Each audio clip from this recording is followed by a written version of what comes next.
Hello, welcome back to the channel. It's great to have you here again.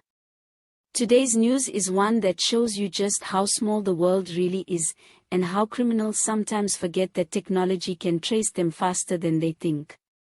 So don't go anywhere, watch until the end so you can see all the sources of this news and try to verify everything for yourself. Also, if you haven't subscribed yet, please hit that subscribe button and be part of this growing channel. Now let's get into what happened. A man from Kwa-Thema has just been handed a 15-year prison sentence after being found guilty of hijacking. But it's how he was caught that's grabbing attention. A stolen cell phone he couldn't resist using eventually led police straight to him. You'd think after such a serious crime, the first rule would be, don't use the victim's phone, but clearly common sense wasn't part of the plan. According to reports from law enforcement, the hijacking happened earlier this year. The victim was driving when he was approached by the suspect and another unknown man. They were armed, forceful, and wasted no time in forcing the driver out and speeding off with the vehicle. What they didn't know was that the victim had managed to keep calm and immediately reported everything to the police, including that his phone was in the car when it was stolen. That's where it gets interesting. Investigators began tracking the phone's movement and found it had started pinging from a certain area. After some thorough detective work, they narrowed it down to a house in Kwa-Thema.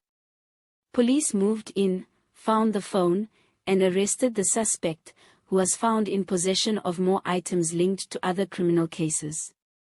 And when they matched up the facts and did the background digging, it wasn't his first time in trouble with the law. But this time, it was enough to send him away for a solid 15 years.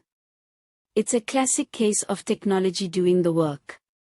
These days, if you commit a crime and think you're going to just carry on like nothing happened, especially using a digital device that can be tracked in minutes, then you're practically helping the police catch you. Some might say the phone did all the snitching here. And honestly, it did a great job. The community in Kwa-Thema has reportedly welcomed the sentencing, saying the area has seen an increase in hijackings and criminal activity over the past few months.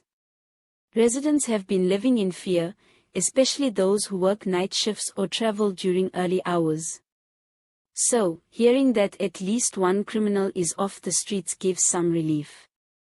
Now, this arrest and conviction also highlight something very important. Even when it seems like justice is slow, it can be effective, especially when evidence is solid. The court took all the details into account, and the 15-year sentence shows they meant business. The man won't be seeing Kwa-Thema streets again anytime soon. All the images used in this article are purely for illustration and not connected directly to the individuals involved. Let this be a lesson: if you're thinking of stealing a car and using the victim's phone to take selfies or make calls, think again. Because in this case, it wasn't a detective or snitch who brought the man down, it was a cell phone. Sometimes the thing you steal is the very thing that steals your freedom. Thanks for watching. Remember to like, comment, and subscribe if you haven't already. Stay alert, stay safe, and always double-check where your phone is, it might just save the day. Sources used for this article include Southern Live, EWN, and community statements from local police updates.